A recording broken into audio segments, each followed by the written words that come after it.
Hey, e aí marinheiros, tudo bem com vocês? Espero que sim. E admitir que essa semana tá bem difícil de gravar o vídeo, porque é minha semana de prova na faculdade e o mundo também inventou de fazer barulho aqui. Então, tem o cara da Maquita, tem o passarinho cantando, tem vizinho ouvindo música alto, mas não é isso que vai parar a gente, né? Então, vídeo hoje, 10 maiores lendas urbanas da história da música e que vamos passar pra frente agora. Então, bora!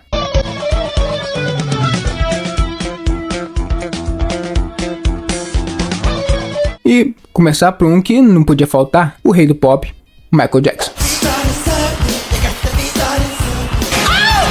O Michael, que com certeza é uma das figuras mais importantes da música pop, acho que todo mundo no mundo conhece Michael Jackson, mas uma pessoa que sempre foi rodeada de lendas e polêmicas durante sua vida inteira. Como na clássica lenda que ele dormia em uma estufa de oxigênio porque de certa forma não queria envelhecer. Ou como naquele queria mudar a sua etnia, por isso estava se esforçando ao máximo para deixar sua aparência como de um homem caucasiano. E também teve os casos muito polêmicos que envolviam o menores. Mas talvez a lenda mais famosa dele não seja em vida, seja na morte. Ou melhor, na não morte de Michael Jackson.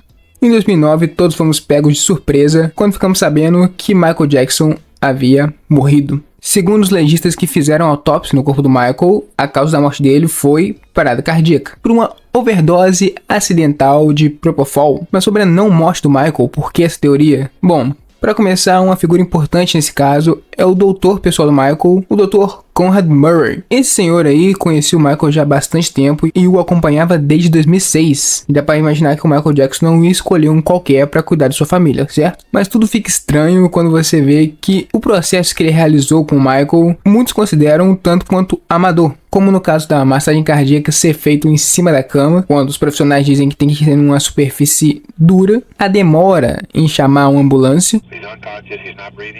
Yes, he's not breathing, sir. Okay, and he's not conscious either. No, he's not conscious, sir. Okay. All right. Do you have him? Is he on the floor? Where's he at right now? He's on the bed, sir. He's on the bed. Okay, let's get him on the floor. Did anybody see him? Yes, we have a personal doctor here with him, sir. E que um doutor experiente daquele não seria louco de dar uma dose tão alta de Propofol pro Michael. Tudo isso não seria compatível com a experiência que ele teria em medicina. Mas o que dá mais força a essa teoria é que a ambulância que chegou para levar o Michael saiu de forma bem lenta da mansão do cantor. Quando se imagina que em uma situação de emergência, você quer ir o mais rápido possível para um centro de socorro, certo? E como se isso não fosse prova suficiente, quando o helicóptero que estava transportando o corpo do Michael, é possível ver o suposto Michael Jackson se mexendo no helicóptero. Mas tá, por quê? Por que Michael Jackson faria isso se ele é um dos artistas mais reconhecidos do mundo? Vamos para a teoria da conspiração. Todo mundo sabe que um dos álbuns mais vendidos do mundo foi do Michael Jackson, o Thriller, que toda casa nos anos 80 devia ter o Thriller no Michael Jackson. Inclusive foi recentemente passado pelo um disco dos Eagles nos Estados Unidos, mas salvo engano ele ainda é o mais vendido no mundo em termos gerais. E fora as turnês gigantescas e os contratos milionários que ele teve com a Pepsi, é de imaginar que o Michael Jackson teria dinheiro infinito. Mas o que dizem é que lá para 2009 o Michael estaria passando por uma crise financeira terrível. Inclusive, esse foi um dos motivos para ele ter anunciado a turnê This Is It, porque ele estava endividado de tanto ter gastado em quinquilharias, ó, palavra bonita, e ter gastado muito em processos. Porque o que o Michael lutou contra essas acusações foi sacanagem, né? Inclusive isso voltou muito à tona depois no documentário que chama Living Neverland. Se quiser saber mais, procure aí que você acha facinho. Mas a teoria colabora para quê? Para escapar dessa dívida financeira e de toda essa dor de cabeça que a mídia tinha em cima dele, o Michael teria forjado sua própria morte. Tudo seria parte do plano para que o Michael pudesse fazer sua escapada de mestre. Inclusive é bom atentar aqui que o Michael nunca foi condenado por nenhuma dessas acusações de tanto que ele foi absolvido por falta de provas na maioria esmagadora, se não em todas. O único problema com essa teoria é que ela é meio copiada de outro rei. Sabe o que eu tô falando? Elvis Presley, rei do rock.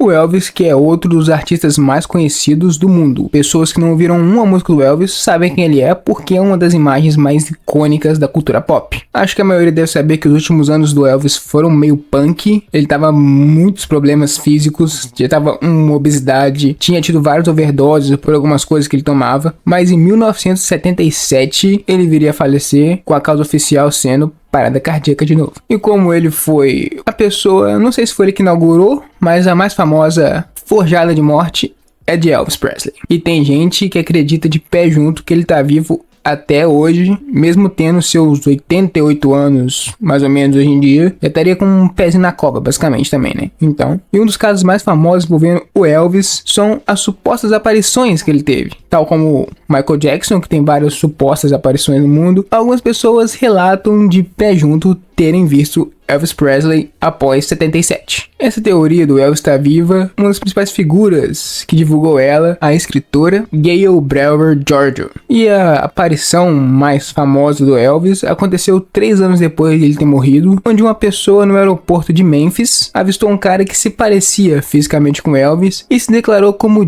John Burroughs. E o que tem a ver esse nome? Tem a ver que John Burroughs era o nome que o Elvis dava para quando ele ia se hospedar em hotéis, para não chamar tanta atenção. Inclusive, bônus no vídeo, com certeza você conhece o Ramones, uma das bandas mais importantes da música. E você sabe de onde veio o nome Ramones? Veio do Paul McCartney, porque quando o Paul se hospedava em hotéis, para não chamar tanta atenção, ele também colocava um nome falso, atendia pelo nome de Paul Ramon. O Didi era muito fã disso e pegou esse sobrenome, Ramon, e colocou na sua banda Ramones. Mas voltando ao Elvis, e desde a primeira aparição, dessa suposta primeira aparição do Elvis nos anos 80, foram várias outras no decorrer dos anos. Nos anos 90, nos anos 2000, até agora, recentemente, aconteceu um bem famoso. No aniversário de 82 anos da morte do Elvis, apareceu um senhorzinho que ninguém sabia identificar quem era direito. Ele tava lá com barbão, vestido de preto, com boné, óculos escuro, e um cara que muitos suspeitam ser o próprio Elvis fazendo uma aparição surpresa. Seria interessante, né? E por que o Elvis teria forjado a própria morte? Bom, teoria é o que não falta nesse caso. Tem um pessoal que fala que ele se envolveu com a máfia de Memphis e teve que fazer isso, que ele só tinha enchido o saco daquela vida toda com muita gente em volta que iria passar o resto da vida dele em paz, ou que o Elvis teria sido alvo de coisas ligadas à política, porque ele era uma figura muito famosa que podia exercer muita influência sobre todos e que fez a família dele receber algumas ameaças, e que seria o principal motivo do Elvis ter forjado a própria morte para deixar todo mundo em paz. Então, o que você me diz dessa? Good night. E se falamos duas pessoas que estão vivas, agora é hora de falar de duas que já morreram. Mas foram substituídas. Já foi até citado no vídeo, você deve saber de que eu tô falando. Mr. Paul McCartney. Que essa com certeza é uma das teorias mais famosas no mundo da música, uma das lendas mais difundidas, é que o Paul McCartney original, morreu em 1966 em um acidente de carro. E como Beatles era a banda mais importante daquela época, perder o Paul naquela altura do campeonato seria um golpe que devastaria os Beatles. Então o que o pessoal fez? Pegou um sósia e transformou no novo Paul McCartney. Esse sósia, ele tem 2 supostos nomes, dependendo da fonte que você escolher. O primeiro seria um tal de William Campbell.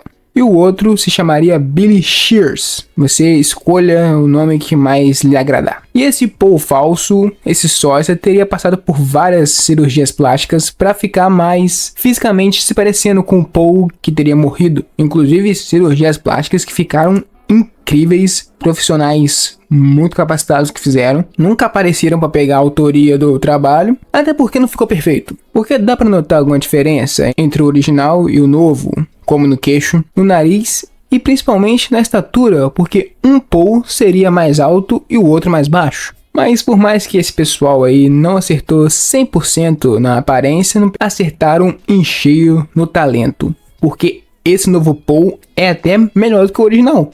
Porque o cara simplesmente me faz o Sgt. Pepper's, o disco talvez mais importante da música. Mas o peso na consciência de trocar um artista assim é muito grande. Então o que eles fizeram? Deixaram algumas dicas para os fãs nesse álbum. A mais famosa, em A Day in the Life, conta como o Paul antigo tinha morrido. Ele arrebentou a cabeça no carro, não percebeu que o sinal tinha mudado. Sim, eu sei. É a sua cabeça explodindo. Mas se reparar no verso antes tem: embora as notícias fossem tristes, eu não pude parar de rir. E essa aí eu associo ao John Lennon, que ia ficar com a marca Lennon-McCartney só pra ele. E pra deixar tudo ainda mais explícito aos fãs, no finalzinho você percebe que tem uma parte meio inaudível ali no fundo, mas se você girar o LP ao contrário, você vai ouvir algo como: Paul está morto, eu sinto sua falta.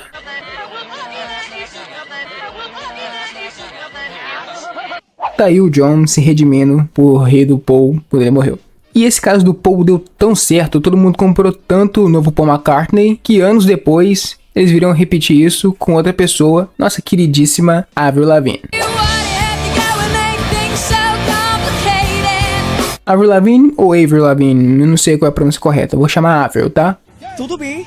Nossa querida garotinha canadense teria morrido em 2003, logo depois de lançar o Let It Go, seu álbum de estreia que fez um sucesso avassalador na época. Eu vou falar algo mais velho do que andar pra frente, mas tem que mencionar, um dos principais sites que divulgou essa teoria é brasileiro. Representatividade no mundo das teorias, Brasil. E aconteceu a mesma coisa que aconteceu com os Beatles lá atrás. A Avril era um sucesso, perder ela naquele momento significaria que muita gente ia perder dinheiro, e isso não rolava. Então, molharam a mão de todo mundo, dos pais da Avril original, de todos os produtores, membros da banda, tudo. Então pegaram outra sósia, o nome dessa sósia é Melissa Vandella. Fizeram ela se parecer um pouquinho mais com a Avril, mas isso não ficou tão bem feito quanto o caso do Paul. Por quê? Porque é meio mais nítido as diferenças que ela tem com a Avril, como na boca, na testa, nos olhos e no tipo de cabelo. Fora que essa tal Melissa, ela tinha uma proposta de música bem diferente, tanto que muitos atribuem a mudança no estilo de música da Avril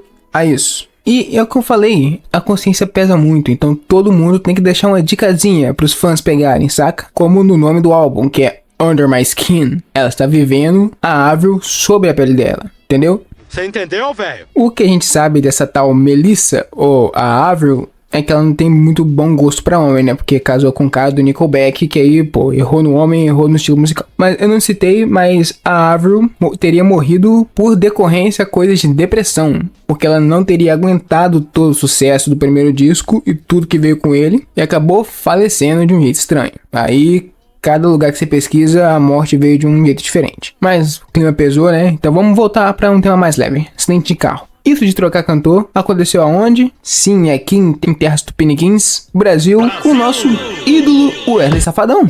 Amava alguém, me enganei, me apaixonei pela pessoa errada. Inclusive a melhor piada do Facebook ainda existe, que é o System of Safadão, que seria o System of Down com o Wesley Safadão no vocal. Ia ser incrível, né?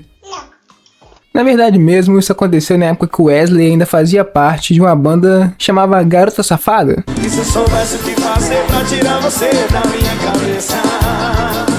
E em 2015, o ônibus que transportava a banda teria derrapado e caído na BR-122, o que teria acarretado na morte do vocalista. Do acidente com um ônibus da banda Garota Safada que ocorreu na madrugada de ontem. De acordo com a produção do cantor Wesley Safadão, que não estava no veículo, E a partir disso, o Safadão original... Safadão original foi foda.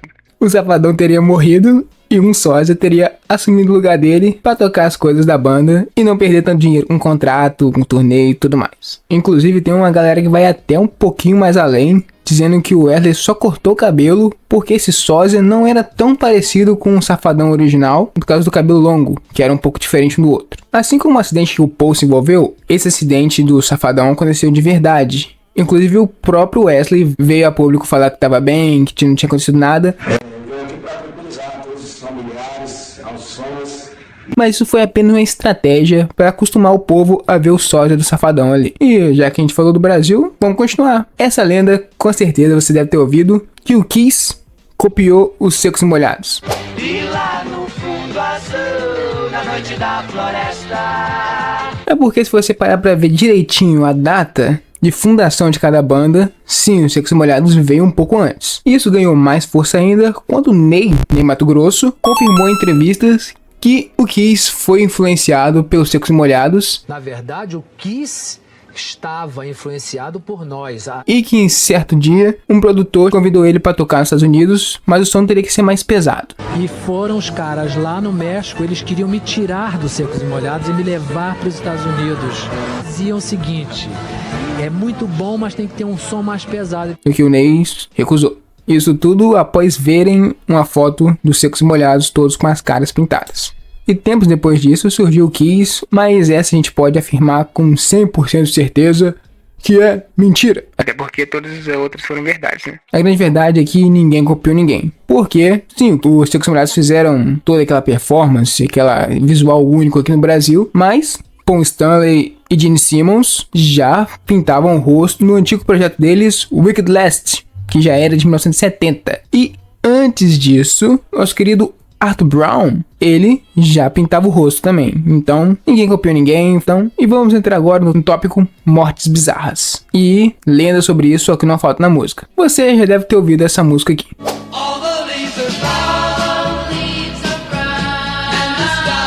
Sim, California Dreaming, a música mais famosa do Mamas and the Papas. E uma das vocalistas dessa banda foi a Big Mama. A Big Mama, que era o nome artístico da Cass Elliot. E uma lenda sobre a morte dela, que ficou muito tempo como verdade, foi que ela teria morrido porque teria se engasgado com um sanduíche de presunto. Apesar do laudo oficial ter comprovado o ataque do miocárdio catastrófico, Para de se exibir, diz logo o infarto do coração. o pessoal até hoje insiste em falar que foi pelo bendito sanduíche de presunto. E outra que o pessoal não engole até hoje é a do Brian Jones. Lembra do Brian Jones? Guitarrista original do Rolling Stones?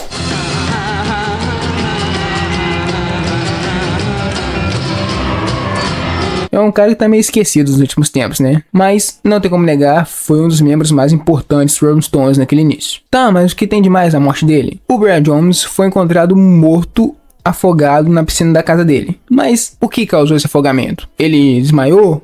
Ele caiu? Ele simplesmente estava chapado? O que aconteceu? No laudo oficial, não constava que ele tinha ingerido droga, apenas álcool. E isso criou a teoria que ele teria sido assassinado e jogado na piscina só para dar aquela disfarçada. Mas quem assassinaria Brian Jones? O governo? Os Illuminati? Os Beatles, talvez, porque não queriam que os Stones fizessem mais sucesso do que eles? Anos depois, um cara que trabalhava na casa do Brian supostamente teria falado para a filha dele que ele teria sido o assassino, mas falou só para a filha, ainda mais quando ele estava nas últimas. E só foi voltar lá posteriormente, quando o ex-empresário dos Stones deu a entrevista falando que ele tinha presenciado o assassinato. E depois disso ele morreu também. Mas o que deixa tudo ainda mais misterioso é a idade com que ele morreu, 27 anos. E o que tem de mais 27? O Clube dos 27. Horas. E quem tá nesse grupinho? Robert Johnson, Jimi Hendrix, Janis Joplin e esse cara que a gente vai falar agora, Jim Morrison.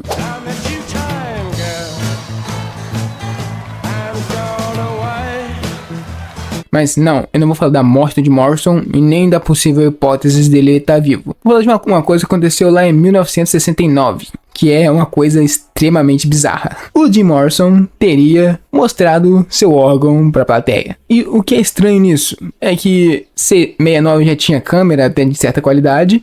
Apesar de algumas pessoas confirmarem, não tem uma imagem, não tem vídeo que comprova isso. Ou seja, não temos certeza. Mas, levando em consideração que o Jim Morrison é o cara que conseguiu a proeza de ter sido preso em cima do palco, dá margem pro pessoal aceitar isso. E outra teoria que anda de mãozinha dada com essa é que não aconteceu nada. Isso foi tudo uma represália ao Jim, que era um ícone da contracultura americana.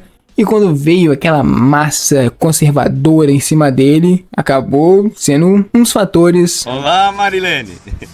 Mas também existem os mitos sobre habilidades dos músicos. E a maior lenda da bateria é que Neil Peart,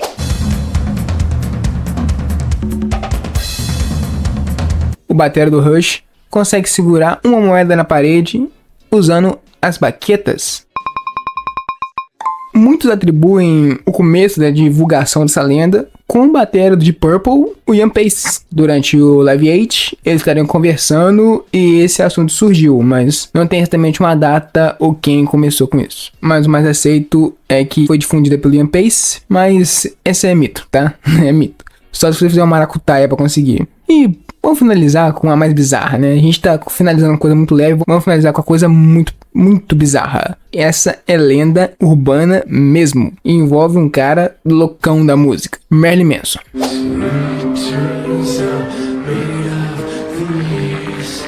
Que hoje em dia tá Marilyn e Manson. Tá muito engraçadinho, hein, Robin?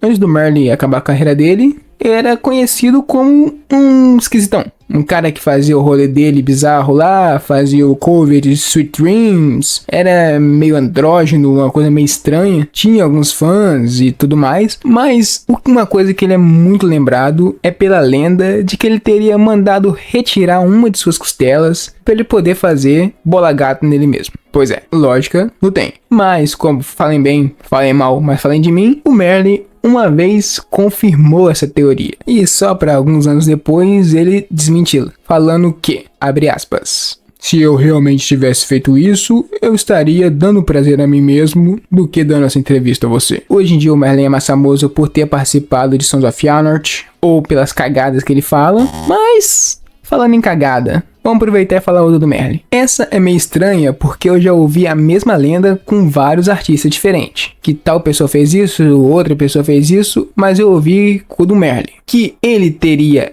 cagado no palco. Que nojo.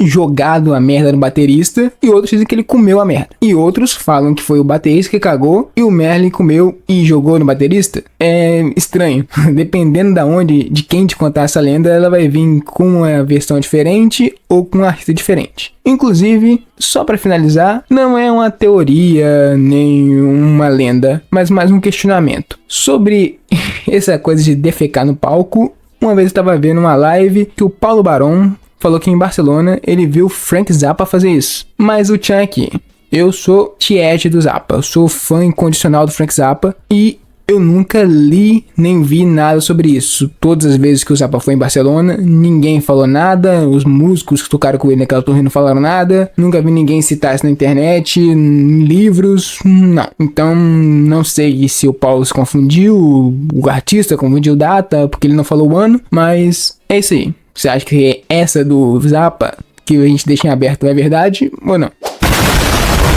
Mas, enfim, foi isso. Espero que vocês tenham se divertido.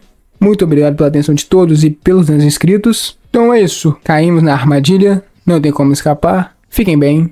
Obrigado.